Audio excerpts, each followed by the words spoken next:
Hello, welcome to Red Ted Art. Today we're going to show you how to make this wonderful, you can see it's still drying a little bit, paper quilled heart card. Now this is a great introduction to paper quilling and how it works and what it's all about, and it's a guest post that Tiny Rotten Peanuts did for me last year and that I decided would be really nice to show you as a video. So we're showing you how to do paper quilling, an introduction to paper quilling, and then this little heart card project. Wonderful. Anyway, here we go. So we're going to show you how to do some paper quilling. Paper quilling is a really popular craft, and normally you use really thin paper to do it with it, but we're going to do like an introduction to paper quilling. So what you need is paper, scissors, glue, and then later some cards that you can put it on your, do your designs.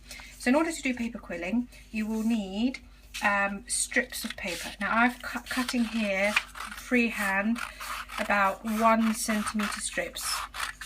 Obviously the neater and the more accurate the better, but because this is just an introduction and it's quite a fun sort of rough and ready craft or art activity, it's fine if you do it by hand like this.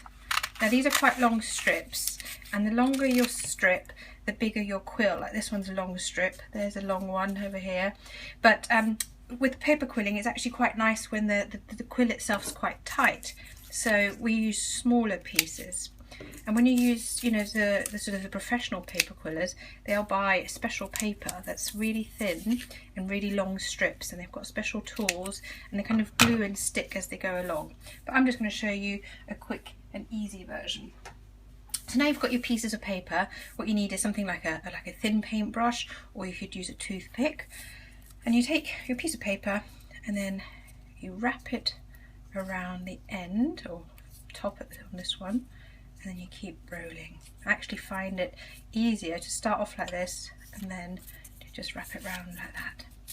Now you want to make quite a tight curl. It doesn't matter if it sort of loosens a bit afterwards. That's sort of part of the fun and part of the effect, but you do want this tight to begin with, so I give it a little squeeze and that kind of helps it.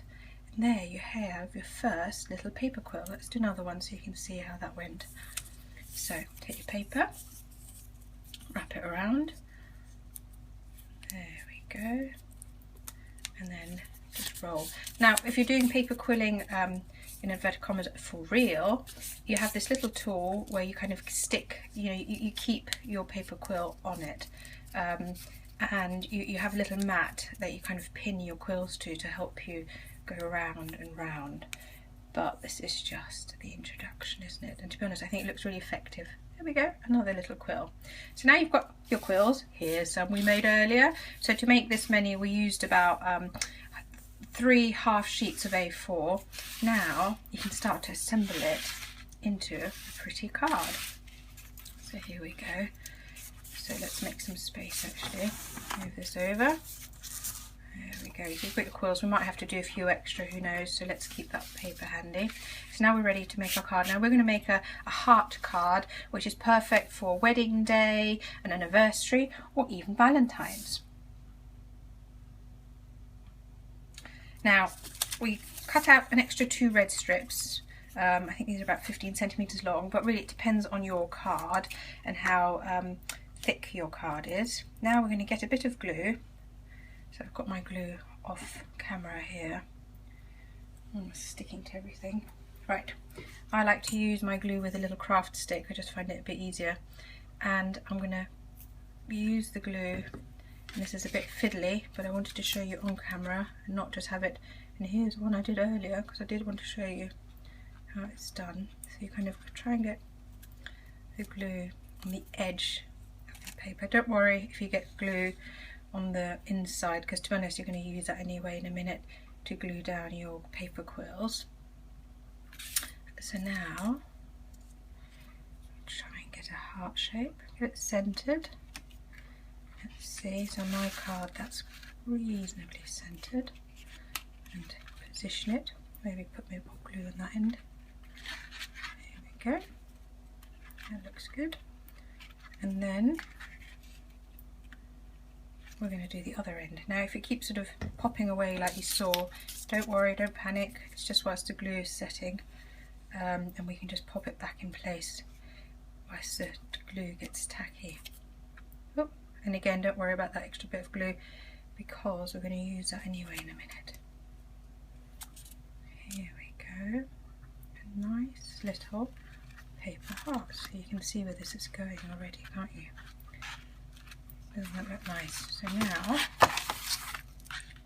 now you've got your heart, you can just adjust it a little bit, make sure it's just right, and if you want, look, I'm going to put a little bit here just to secure it, but to be honest, I think it looks fine the way it is. Same up there. Now I'm going to start using my craft stick, putting my little paper quills in. Here we go. A little bit of glue, and then to be honest, this is going to be totally random. So, you know, we've used these pink and white colours. Oh, and I totally forgot to say earlier on, or maybe I did, I can't remember now, but anyway, this is a guest post that the lovely Tiny Rotten Tomatoes did for me last year, and I thought I'd have a go at and show you on video how to do it. She's a very arty blog, and lots and lots of art ideas for you there. And it's a site that I do really like to visit as well. So do go and visit Tiny Rotten Peanuts, actually. I said tomatoes, didn't I? Tiny Rotten Peanuts. There you go. So, and then you keep filling that in.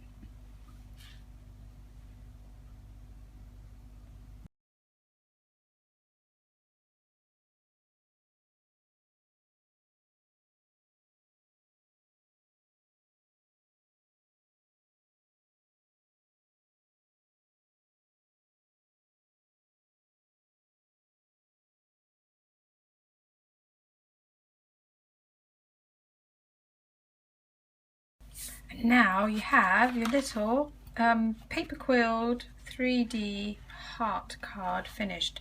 Like I said, this would make a lovely Valentine's Day card, or for a wedding or an anniversary, whatever you would like to. And it's a great introduction to paper quilling. Now, don't forget to subscribe to Red Head Art because we'd love to see you again soon. Bye bye!